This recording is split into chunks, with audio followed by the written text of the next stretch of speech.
Гласот на Америка на македонски. Преку една деценија вашиот прозорец кон САД.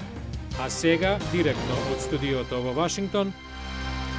Добро вечер. Го гледате Newsflash ТВ журналот на Гласот на Америка на македонски. Со вас во наредните 8 минути ќе биде Ведран Андоновски. Сенаторот Маккейн во Либија. Диалог САД-Кина за човековите права. Сенаторот Енсин даде оставка, а порота ќе решава за протест пред Исламски центар во САД. Ова се вестите со кои ја започнуваме емисијата. Американскиот сенатор Џон Маккейн во посета на утврдувањето на либиските бунтовници, градот Бенгази, се сретна со водачите на опозицијата и од прва рака се запозна со ситуацијата. Влијателниот републикански законодавец беше еден од најгласните поддржувачи на воената акција во Либија. Посетата уследи еден ден откако САД одобри употреба на беспилотни летала како поддршка на акцијата на НАТО во земјата. Во напад за кој се верува дека го извршиле американски беспилотни летала, загинале најмалку 22 лица во племенскиот регион Северен Вазиристан, близу границата со Авганистан, соопштија пакистанските власти. Целта била наводно за солниште на милитанти. Наредната недела дипломатски тим ќе отпатува во Пекинг на разговори за човековите права, во време кога во Кина трае пресметка со кинеските дисиденти, најави Стейт Департментот.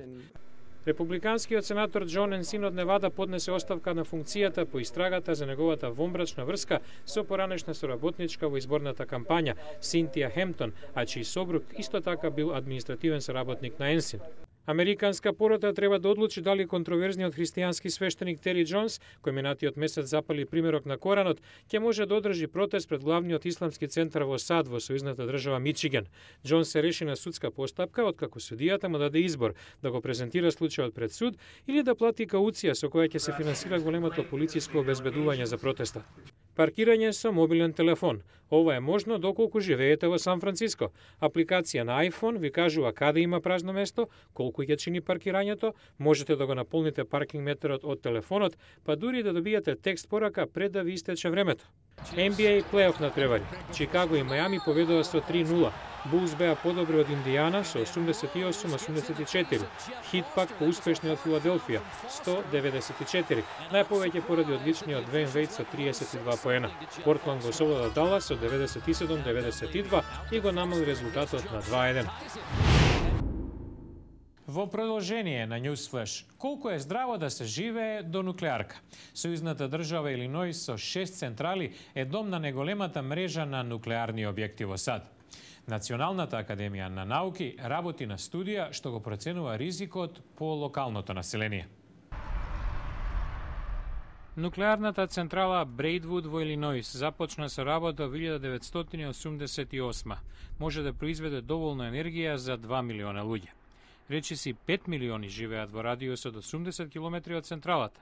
Морин Хедингтон е една од нив. Влада е недоверба и тоа мощна е длабока. Дел од неа се должи на протекувањето на радиоактивниот тритиум. Во 2007 жителите и локалните власти поднесоа тужба против Екселон, компанија што раководи со централата, дека протекувањето ги контаминирало бунарите за вода за пиење. Во 2010 тужбата беше затворена со тоа што Екселон даде пари за проекти за еколошко чистење во погодените заедници.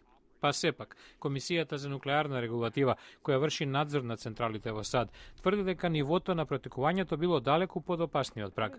Со оглед дека последното истражување за влијанието на нуклеарките по здравјето на локалните жители било направено пред 20 години, Комисијата побара од Националната академија за науки да направи нова студија. Џон Бурис од Академијата раководи со истражувањето на ризикот да се заболи од рак поради радиацијата. Вели дека комисијата во која членуваат стручњаци од цел свет не е задолжително фокусирана на катастрофалното испуштање на радиацијата во атмосферата. Говориме за нормалните секојдневни активности на една нуклеарна постројка и за луѓето кои живеат околу неа.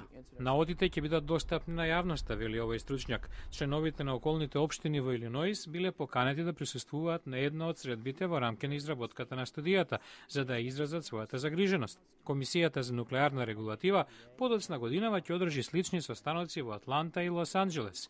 Конечната верзија на студијата се очекува кон крајот на годината. Златото сјае како никогаш досега. Цената за унца неверојатни $1.500. Слабиот долар и американските проблеми со националниот долг главните причини за оваа нова љубов меѓу инвеститорите и скапоцениот метал. Ништо не сјае како златото, особено ако на економијата не и оди. Прашајте ги инвеститорите.